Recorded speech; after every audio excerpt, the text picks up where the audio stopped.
이어서 그 제3주제, 제4주제 순서로 발표를 하도록 하겠습니다. 제3주제는 한국공정거래조정원의 한은석 연구원님께서 온라인 플랫폼에서 데이터 역할에 관한 고찰을 발표해 주시겠습니다. 연구원님 부탁드리겠습니다. 네, 방금 소개받은 공정거래조정원 공정거래연구센터의 한은석입니다. 제가 오늘 말씀드릴 주제는 온라인 플랫폼에서 데이터의 역할에 대한 겁니다. 일단 목차를 좀 보시면, 이 데이터를 왜 논의하게 됐는지 이 논의의 배경에 대해서 먼저 설명을 좀 드리고요. 그 다음에 데이터라는 것에 대해서 경제학과 그리고 데이터 사이언스의 좀 상반된 시각들이 있습니다. 그런 부분에 대해서 설명을 좀 드리고, 그 다음에 그런 데이터 사이언스에서 얘기하는 데이터의 특성들이 어떤 경제적인 함의를 갖는지, 그리고 궁극적으로는 온라인 플랫폼 시장에서 데이터로 인해서 데이터 주도 진입 장벽이 생긴다. 이 구축 기제에 대한 얘기를 좀 하고, 그다음에 추후에 좀 진행될 내용들을 또 추가적으로 설명하면서 오늘 발표를 하고자 합니다. 일단 논의의 배경을 보시면, 디지털 경제의 핵심 주역이 온라인 플랫폼이라는 거는 뭐 거의 다들 부인하지 않으실 것 같습니다. 제가 마스크를 좀 벗겠습니다. 정보통신 기술이 발달하면서 아마 최고의 수혜자가 이 온라인 플랫폼들인 것 같습니다. 그런데 온라인 플랫폼에게 있어서 데이터는 무엇인가? 이것에 대해서 많은 얘기들이 있었는데, 결론적으로 말씀드리면 핵심적인 투입 요소이지요.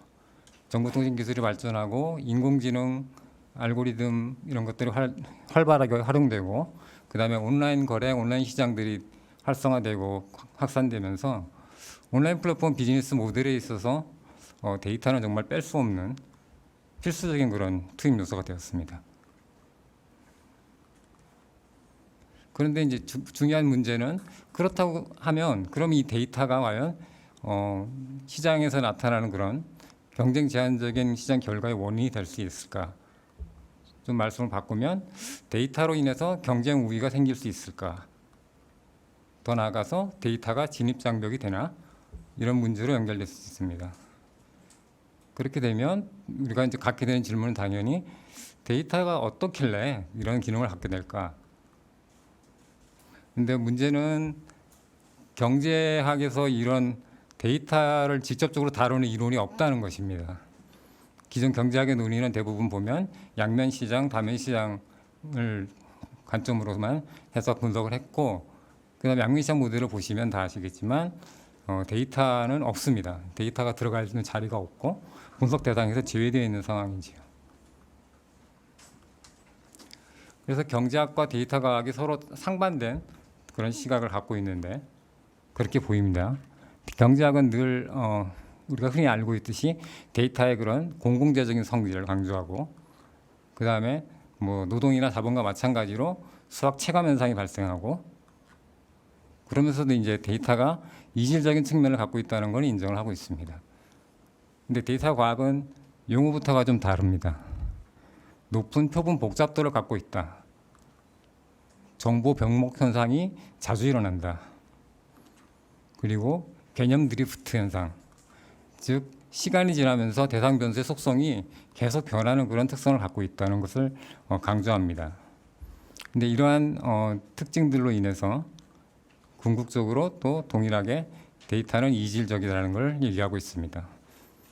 근데 정보 병목 현상을 통해서 수학 체증이 일어나는 과정과 개념 드리프트를 통해서 그것을 방지하기 위해서 데이터를 계속 업데이트하면서 최신성이 중요해지는 얘기는 진행하면서 계속해서 이야기 될 것입니다. 그래서 데이터 과학이 어떻게 분석하고 있는지를 좀 살펴보면, 기본적으로 데이터는 최종 제품, 서비스 이런 것들의 질을, 퀄리티를 개선하는 개인 맞춤형으로 하는 그런 역할을 하는 중요한 투입 요소라는 겁니다.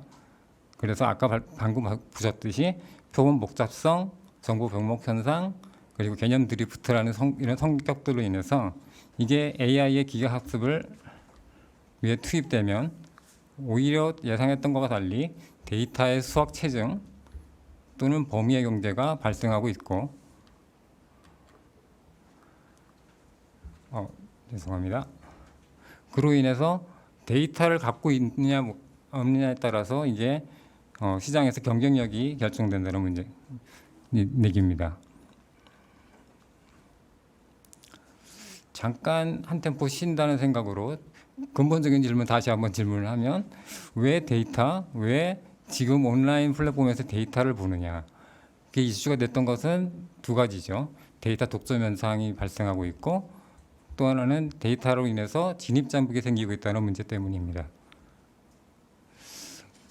근데 데이터를 독점적으로 이제 온라인 플랫폼들이 갖고 있다는 것 자체는 어떻게 보면은 결과이지 그것이 어떤 문제를 일으키는 원인은 아닌 것 같고, 이 데이터 독점 현상의 원인으로 볼 수 있는 건 오히려 온라인 플랫폼 비즈니스 모델에서 데이터가 필수 불가결한 핵심 투입 요소라는 점, 그리고 온라인 플랫폼이 활동하고 있는 시장이 직간접 네트워크가 효과가 활발하게 일어나는 승자 독식 현상을 유발하는 그런 시장이라는 점입니다.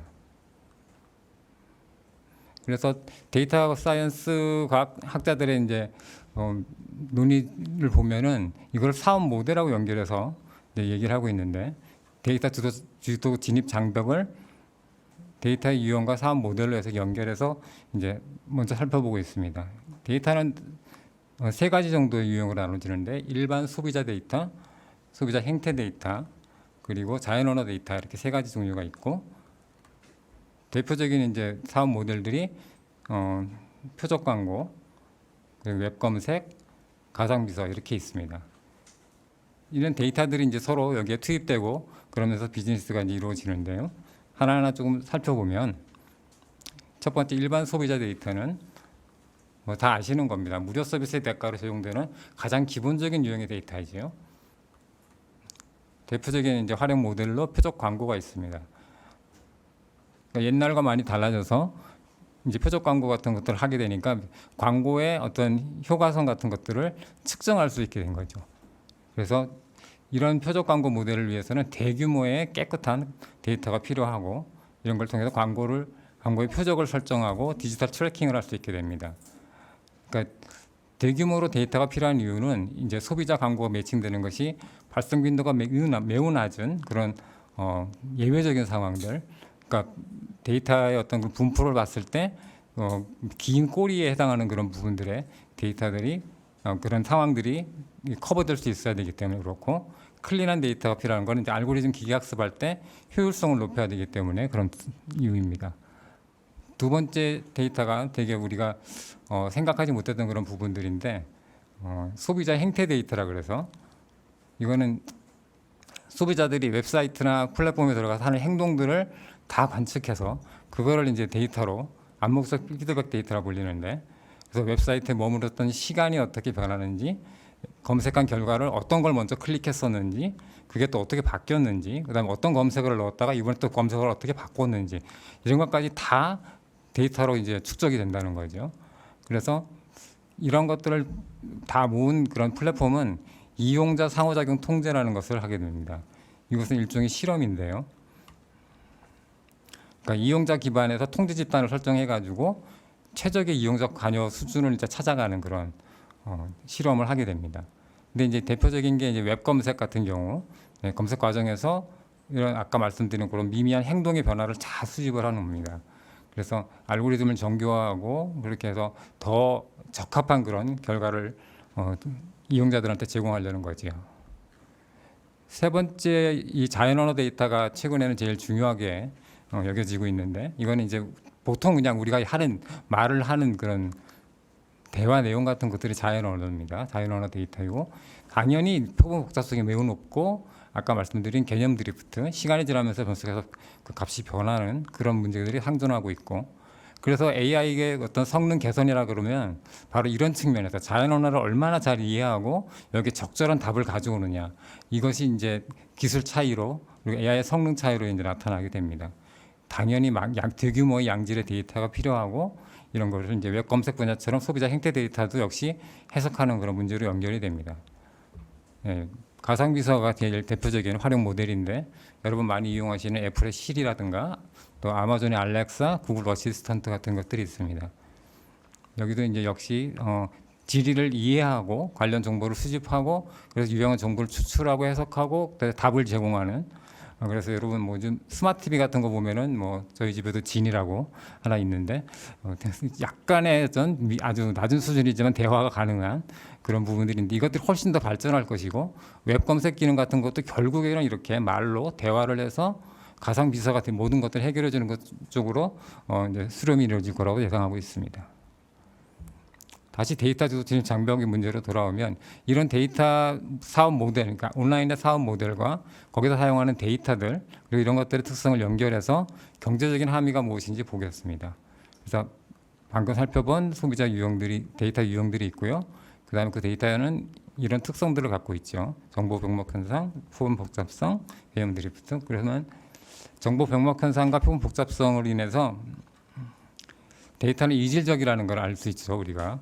그리고 수학 체증 현상이 나타날 수 있습니다. 이건 무슨 얘기냐면 정보 병목 현상으로 어떤 데이터가 양적인 측면이나 다양성 측면에서 제한이 있다가 데이터가 계속 투입되면 어느 시점에 인공지능 알고리즘이 갑자기 효율이 개선됩니다. 예측력이 확 높아지면서 전보다 훨씬 나은 그런 어떤 예측 계산할 수 있는 어떤 그런 결과들을 낳게 되고 그것이 궁극적으로는 품질이나 서비스를 확 이렇게 개선할 수 있는 그러니까 궁극적으로 보면은 수학 체증이라는 그런 현상이 나타나는 그런 성질이고요. 그리고 개념 드리프트로 인해서 아까 말씀드렸듯이 항상 최신의 데이터를 확보해야 되는 그런 필요성이 생깁니다. 그래서 여기 데이터 사이언스 하는 얘기 중에 하나가 최신성 같은 그런 측면의 하나의 작은 우위가 최종적인 제품과 서비스의 질적인 차이를 크게 벌리는 그런 결과가 나오게 되고 이것이 데이터의 이런 특성으로 인해서 데이터가 경쟁 우위 요소로 그리고 진입 장벽으로 작동할 수 있는 기제를 갖게 되는 것입니다. 작동 기제를 좀 더 구체적으로 살펴보면요. 시장 경쟁에 영향을 미치는데 그게 이제 수학 체증으로 나타나는 그런 부분입니다. 그리고 아까 말씀드렸듯이 제품 서비스 품질 개선으로 이루어지면 당연히 이용자 수가 증가할 것이고 또 간접 네트워크 효과로 반대편에 공급자들도 늘어날 거 그렇게 될 것입니다. 근데 이게 두 가지 과정으로 나눠서 봤는데요. 인공지능의 데이터 학습 과정이 있고 그다음에 시장 경쟁 과정이 있습니다. 이런 특성들을 갖고 있고요.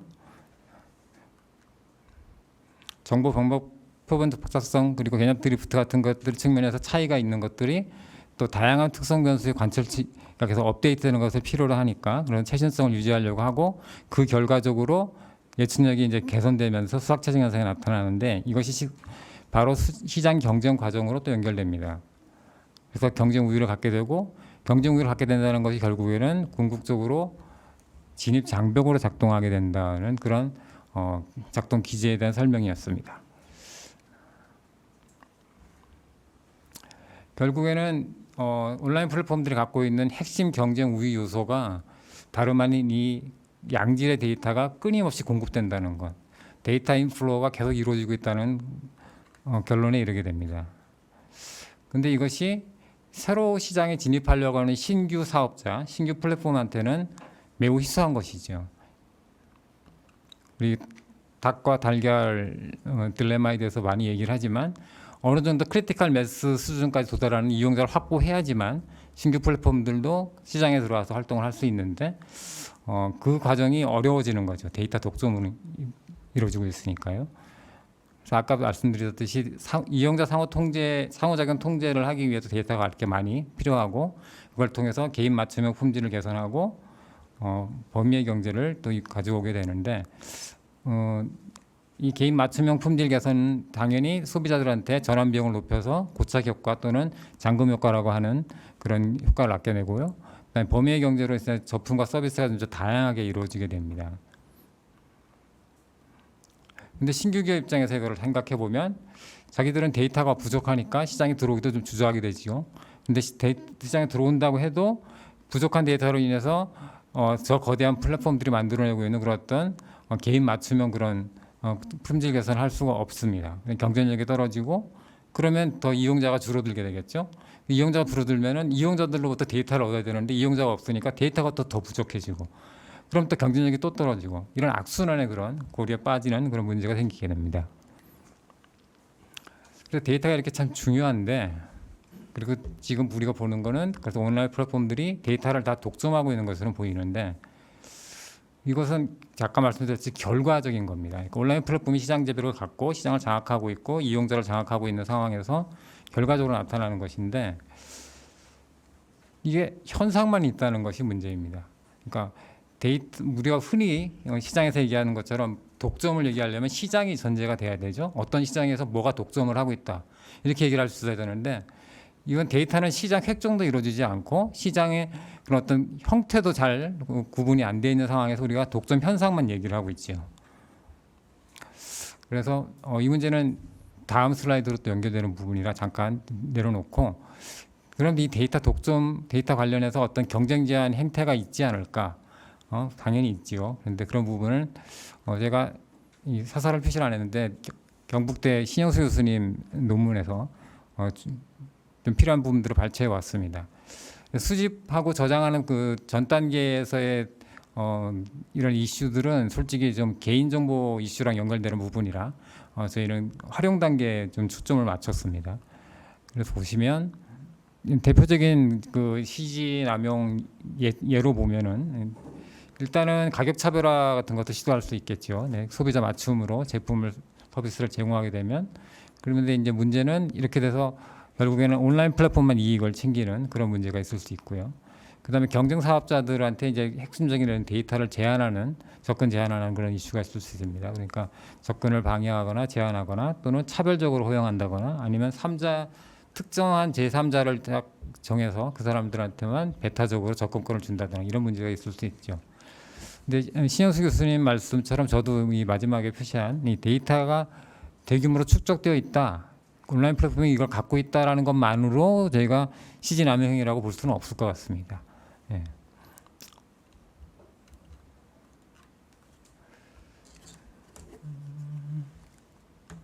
네. 그래서 여태까지 살펴본 대로 경제학 관점에서 봤을 때는 공공재정 특성이나 이런 것들로 인해서 우리가 데이터가 어떤 그런 진입장벽을 만든다거나 경쟁 우위 요소가 될 수는 없을 거라고 생각을 했는데, 데이터 사이언스 실질적으로 AI 모델에서 그 데이터를 투입하고 그걸로 인해서 이제 결과를 도출하는 그런 과정들을 연구하시는 분들의 관점에서 봤을 때는 데이터가 다른 특성들을 갖고 있었고 그 특성들을 해결하는 그런 과정에서 AI가 수학 체증이라든가 범위의 경제라든가 이런 것들을 전혀 경제학에서 얘기했던 거랑 다른 그런 반대되는 그런 결과를 낳게 됐고, 그래서 데이터 주도 진입 장벽이 존재한다는 건 이제는 부인할 수 없는 그런 현실인 것 같습니다. 근데 이렇게 얘기를 하지만 아직까지도 해결하지 못하고 남아있는 문제들이 있습니다. 첫 번째는 아까 잠깐 말씀드렸던 건데 경제학 분야에서 데이터 중심의 온라인 플랫폼 모델이 없습니다. 그러니까 양면시장 모델을 통해서 플랫폼에서 어떻게 프라이싱을 하고 어떻게 거기서 뭐 소비자 인계나 이런 것들이 어떻게 발생되고 이런 것들에 대한 얘기는 있는데, 데이터가 들어가서 어떤 작용을 하고 그걸로 인해서 그것이 시장에 어떤 영향을 미치는지 이거를 이론적으로 모델링한 게 아직 없습니다. 예. 제가 제 과제의 뒷부분에서 필요한 그런 어떤 요소들에 대한 모델링을 약간 시도를 하긴 했는데 아직까지 저도 역부족이라 시간이 좀 더 필요한 것 같고요. 그 다음에 이런 것이 있어야지만 데이터 기반의 경쟁 침해 이론을 정립할 수 있지 않을까. 경제학적인 분석과 그걸 이 공정거래 법과 정책 쪽으로 연결하는 그런 이론적인 연결 파트도 필요한 것으로 보입니다. 그리고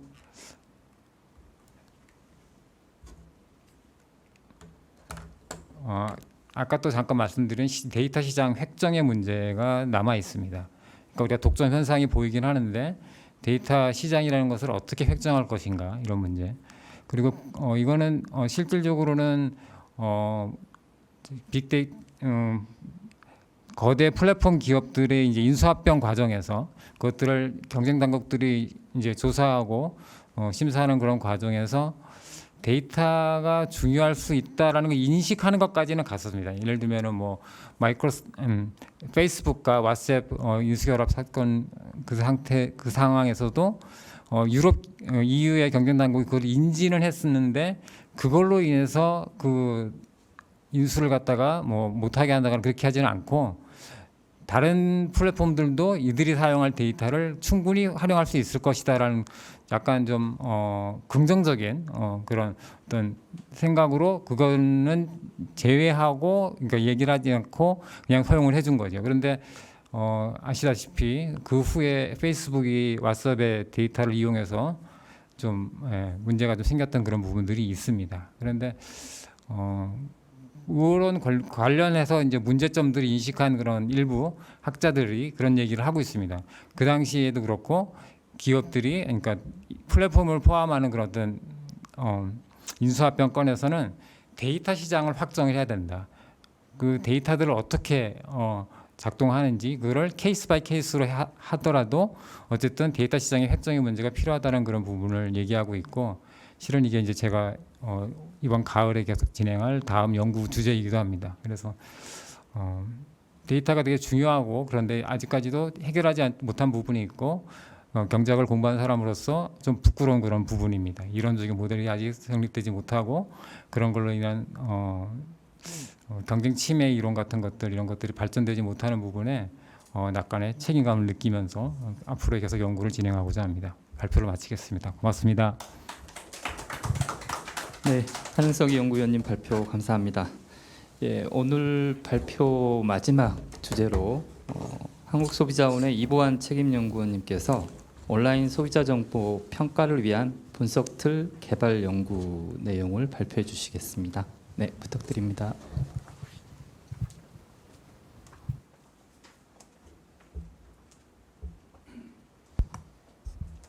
네, 안녕하세요. 마지막 발표를 맡은 한국소비자원 정책연구실 소비자시장연구팀 이보안 책임연구원입니다.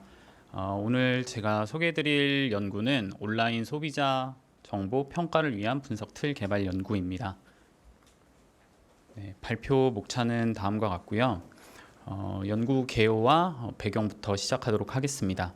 사실 오늘 발표하게 될 온라인 소비자 정보 평가를 위한 분석 틀은 저희 원 정책연구실의 올해 상반기 수시 과제였던 온라인 소비자 정보 제공 개선 방안에 관한 연구의 일부입니다. 오늘은 분석 틀에 대한 소개와 구체적인 사례 적용을 중심으로 말씀을 드리도록 하겠습니다. 서두에 두 부원장님께서 말씀해 주셨듯이 디지털 경제로의 전환이 상당히 빠르게 이루어지고 있고 이에 따라서 여러 유형의 온라인 플랫폼을 통해서 유통되는 소비자 정보에 대한 수요와 공급이 증가하고 있습니다. 사실 온라인 소비자 정보라는 것이 표에 보시는 바와 같이 기존의 소비자 정보와는 좀 차별화된 특징을 가짐에도 불구하고 이에 대해서 뭔가 총체적으로 규명하는 연구는 상대적으로 좀 부족한 편이었다고 생각합니다. 따라서 다양한 선행 연구 고찰을 통해서 온라인 소비자 정보를 평가할 수 있는 분석 틀을 도출하고 사례에 적용해 봄으로써 실효성 있는 툴을 개발해 보고자 했습니다. 이론적 배경을 통해서 연구를 어떻게 발전시켜 나갔는지를 좀 살펴보도록 하겠습니다. 온라인 환경 하에서의 소비자 정보에 대한 연구는 여러 가지 영역에서 접근을 해볼 수 있겠지만 그 중에서도 저는 소비자 정보 시스템의 관점에서 접근을 해봤습니다. 이 관점에 따르면 정보의 생산 측면과 정보가 전달되는 측면을 고려해야 하는데요. 온라인 소비자 정보의 범위와 기준 그리고 정보 내용에 대한 의사결정을 바탕으로 바람직한 정보가 생산되고 있는가 그리고 정보 내용에 대한 의사결정을 통해서 그 생산된 정보를 체계적으로 정리하고 정보 제공 서비스 지원 등을 통해서 효과적으로 전달이 이루어지고 있는가 이 두 가지 축을 모두 아우를 수 있어야 온라인 정보 시스템에 대한 양질의 평가가 이루어질 수 있을 것으로 보았습니다. 이러한 아이디어를 보다 구체화시키기 위해서 이론적 논의들을 검토를 했는데요. 1992년에 처음 발표되었던 정보 시스템 성공 모형은 정보 시스템의 성과에 영향을 미치는 요인들을 규명을 하였습니다. 이 모형은 총 3단계로 이루어져 있는데 그중 첫 번째 단계가 바로 정보 시스템에 대한 평가라고 할 수 있습니다. 정보 시스템 성공 모형에서 우리가 주목해야 할 점은 정보 자체의 내용적인 측면과 더불어서 정보가 이용자에게 어떻게 전달되는지 여부 역시 이용자 만족이라든지 나아가서는 정보 시스템을 운영하는 조직의 성과까지 영향을 미친다는 점입니다. 따라서 이 연구에서도 해당 모형을 중심으로 분석 틀을 개발하고자 하였습니다. 지금부터는 연구에서 도출한 분석 틀을 구체적으로 설명을 드리도록 하겠습니다. 우선 최종적으로 도출된 결과를 먼저 보여드리겠습니다. 정보 품질을 측정하기 위한 정보 컨텐츠 영역은 정보의 정확성, 신뢰성, 다양성, 이해 용이성, 최신성, 연결성 등으로 구성을 하였고, 시스템 품질은 디자인 및 인터페이스 영역과 시스템 운영 및 관리 영역으로 나눈 뒤에 편의성, 의사소통성, 안정성을 측정하였습니다. 마지막으로 서비스 영역은 반응성, 유연성, 통합성과 관련한 요소를 평가하게 됩니다. 우선 정보 컨텐츠의 한 목적성은 정보 컨텐츠의 정확성과 신뢰성으로 구성이 됩니다. 정확성이라는 것은 제공되는 정보 내용 간의 모순이 없는지를 판단하고 컨텐츠의 범위나 깊이가 서비스 구축 목적과 부합하는 정도를 의미합니다. 구체적으로는 보시는 화면의 오른쪽과 같은 척도로 평가를 하였습니다. 신뢰성은 정보가 얼마나 사실과 다름없이 객관적인가와 전문적이고 깊이 있는 내용을 제공하는가를 평가하게 됩니다. 다음으로 전달성은 정보의 다양성과 이해 용이성으로 구성이 되는데, 우선 다양성은 정보 컨텐츠에 포함된 정보 원천의 다양성과 정보 제공 형태의 다양성으로 구분하였습니다. 정보 내용이 뉴스나 보고서, 보도자료 등 다양한 소스를 활용하고 있는가와, 그리고 텍스트 위주에서 벗어나서 카드 뉴스라든지 웹툰, 영상 등의 여러 가지 제공 형태를 띠고 있는가로 측정을 하였습니다. 이해 용이성이라는 것은 이제 쉬운 용어, 또 간결한 표현 이런 것들을 통해서 이용자 누구라도 쉽게 이해할 수 있는 정도를 의미하고 이에 관해서 측정을 하였습니다. 정보 컨텐츠의 마지막은 최신성과 연결성으로 구성을 하였는데요. 최신성이라는 것은 이제 이용자와 관련한 새로운 정보가 시적절하게 제공되는 정도를 의미하고 업데이트 주기와 갱신일자 표기로 측정을 하였습니다. 연결성은 해당 정보 시스템에서의 정보 제공뿐만 아니라 외부 정보에 대한 설명과 연동을 통해서 추가적인 정보 탐색이 가능한지를 평가하는 요소입니다. 다음으로 시스템 품질은 디자인 및 인터페이스와 시스템 운영 및 관리로 구분이 되는데, 디자인 및 인터페이스 영역의 첫 번째 평가 요소는 편의성입니다.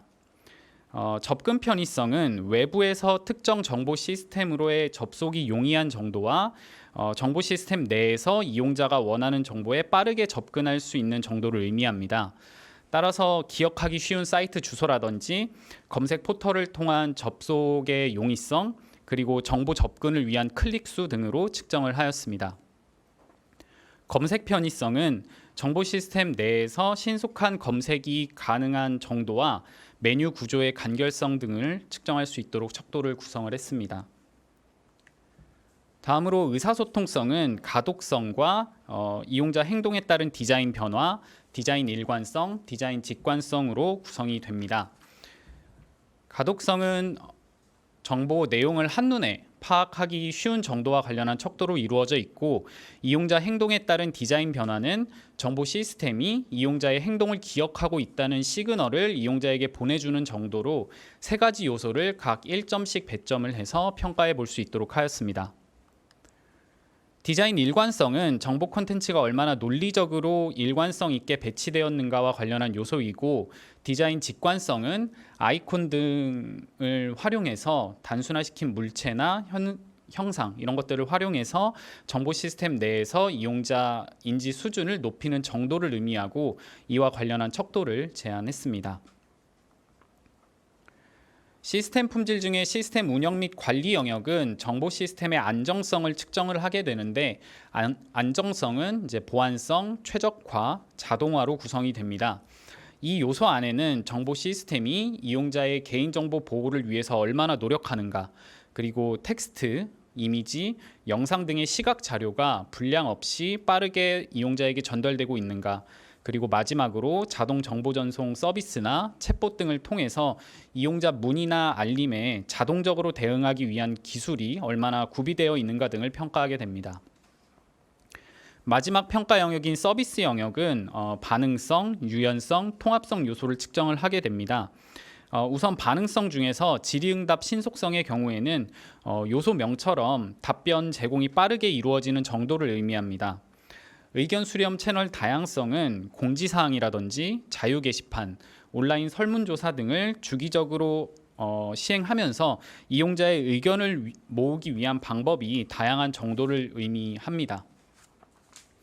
마지막으로 이용자 대상별 맞춤화 정도는 일반 이용자뿐만 아니라 시각장애인, 어린이, 고령자 등 정보 활용에 있어서 배려가 필요한 이용자를 대상으로 차별화된 서비스가 제공되고 있는지를 의미합니다. 유연성은 항해 편리성, 개방성, 접근 제공성 이 세 가지 요소로 구성이 됩니다. 이 세 가지 요소는 각각 정보 시스템 내에서 내비게이션 활동이 용이한 정도, 그리고 이용자가 회원가입 등의 추가 절차 없이 정보 시스템을 활용하는 환경인지의 여부, 그리고 확장 프로그램 등의 추가적인 기능이 필요한 경우에 해당 서비스를 즉각적으로 제공하는 정도를 의미하고, 이 부분을 측정하기 위한 척도들로 이루어져 있습니다. 마지막으로 통합성은 분산되어 있는 여러 소비자 정보를 한 번에 확인할 수 있는가와 관련이 됩니다. 그렇기 때문에 해당 정보 시스템 내에서 이용자가 자신이 원하는 정보를 바로 열람할 수 있는 여부를 의미하는 정보 제공 일원화와 정보 시스템 상에서 원문 정보로의 연동이 자유로운 정도를 의미하는 연동성으로 구성이 됩니다. 이 두 요소는 서로 상충되는 개념이라고 이해되실 수 있겠지만, 어떤 정보 시스템이든 모든 정보를 전부 내재화할 수는 없고 일정 부분은 외부와의 연계를 통해서 제공되고 있기 때문에 통합성이라는 동일한 축에서 포함을 시켰습니다. 다음으로는 이러한 분석 틀을 직접 사례에 적용하여 분석한 결과를 간략히 소개해 드리려고 합니다. 이 연구에서 선정한 사례는 공정거래위원회에서 운영하고 있는 소비자24라는 소비자 종합 플랫폼입니다. 원래는 행복드림이라는 이름이 익숙하실 텐데 작년부터 2021년부터 브랜드명을 개편을 하였습니다. 그래서 오늘은 뭔가 구체적이고 세세한 평가를 모두 공유드리기보다는 분석 틀이 이렇게도 활용될 수 있구나 정도로 이해를 해주시면 감사하겠습니다. 우선 결과를 보시면 소비자24의 경우에는 객관성과 신뢰성을 갖춘 다양한 정부 부처와 공공기관이 참여해서 온라인 소비자 정보를 제공하고 있었고, 또 공신력을 지닌 기관의 어떤 연구 보고서나 시험 검사 결과, 상품 비교 평가 등을 포함하고 있어서 정보의 정확성이나 신뢰성이 매우 우수하였습니다. 또 소비 생활을 구성하는 여러 가지 영역별 정보를 제공 중이었고, 또 카드 뉴스 형태로 정보가 제작되기도 하고, 또 피해 사례들 중에 일부는 웹툰으로 제공되고 있어서 정보의 핵심적인 내용을 파악하기에 용이한 편이었습니다. 반면에 이제 앞서 소개해드렸던 시스템 품질 중에 디자인 및 인터페이스에서 의사소통성 측면에는 뭔가 좀 보완이 필요하다라는 결과도 같이 도출을 할 수가 있었습니다. 이렇게 영역별 항목들을 평가한 뒤에는 보시는 표와 같이 항목별 점수를 한눈에 비교할 수 있도록 일종의 점검표를 만들어 볼 수도 있었습니다. 그래서 소비자24의 경우에는 대부분의 정보 품질 요소가 매우 우수하기 때문에 앞으로도 더욱 강화할 필요가 있었던 반면에 디자인 및 인터페이스라든지 아니면 서비스 영역에서 다소 아쉬운 측면이 있어서 이런 부분들을 보완하면 좋겠다라는 제언들을 할 수 있었습니다. 이 연구는 학술적인 측면에서는 뭔가 정보 시스템 성공 모형이라는 이론적 논의를 한층 좀 확장시켰다라는 의의가 있다고 생각합니다. 그래서 FTC라든지 OECD 같은 해외 공공부문에서는 온라인 소비자 정보가 갖추어야 할 속성이나 평가 방법에 대한 연구가 지속적으로 이루어지고 있는 반면에 국내에서는 온라인 정보의 어떤 필요 요건 등을 규명하는 그런 연구가 상대적으로 부족했습니다. 이러한 시점에서 이 연구는 온라인 정보 시스템 성공 모형을 바탕으로 연구를 진행을 함으로써 해당 이론에 추가될 필요가 있는 요소라든지 아니면 척도 등을 제안을 했습니다. 다음으로 이 연구에서 도출된 분석 틀은 온라인 소비자 정보 시스템 평가가 다양한 분야에서 이루어질 수 있도록 하는 그런 기초 자료로 역할을 할 수 있을 거라고 생각합니다. 사실 국내에서도 웹사이트나 온라인 소비자 정보를 평가하는 틀을 개발한 연구가 몇몇 존재는 했지만 각각의 연구들은 그 해당 시스템이 가진 특성에 집중하는 측면이 있어서 평가 틀을 확장하는 데 있어서는 조금 한계가 있었습니다. 본 연구에서는 이론적 논의에 상당히 많은 시간과 노력을 할애한 편이었는데 그 이유가 이론이라는 것이 가진 어떤 일반화의 가능성이라든지 예측 가능성, 보편성에 좀 장점이 있기 때문입니다. 그래서 향후에 이 분석 틀이 정부 부처나 공공기관 또 민간까지도 범용될 수 있도록 하는 그 초석이 되는 연구가 되었으면 합니다.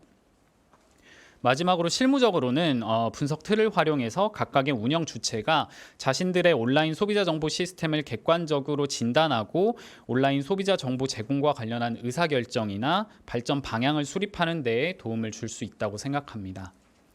그래서 마지막으로 후속 연구에서는 일단 본 연구에서 제시한 척도를 고도화하는 연구가 필요하다고 생각합니다.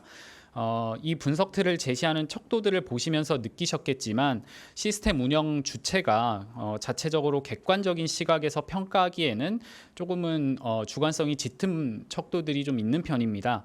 따라서 향후에는 척도 개선을 통해서 객관성을 좀 높여나갈 필요가 있다고 생각을 하고요. 다음으로 본 연구에서 제시한 분석 틀은 평가 요소나 하위 항목별로 특별한 가중치를 부여하지 않고 모두 3점 만점으로 평가를 했습니다. 하지만 소비자 정보 시스템의 어떤 운용 목적이라든지 정보 성격에 따라서 정보 품질, 시스템 품질, 서비스 품질을 구성하는 요소별 중요도가 다를 수 있기 때문에 AHP 분석 같은 것들을 통해서 가중치 산출을 하는 연구가 필요하다라고 제언을 했고요. 마지막으로 고도화된 분석 틀을 토대로 다양한 기관 간의 온라인 소비자 정보 시스템을 비교하는 연구를 통해서 각각의 시스템이 가진 장단점을 파악하고 차별화된 소비자 정보 제공 전략을 제안하는 연구 역시 필요하다고 생각을 했습니다. 저의 발표는 이상으로 모두 마치도록 하겠습니다. 감사합니다.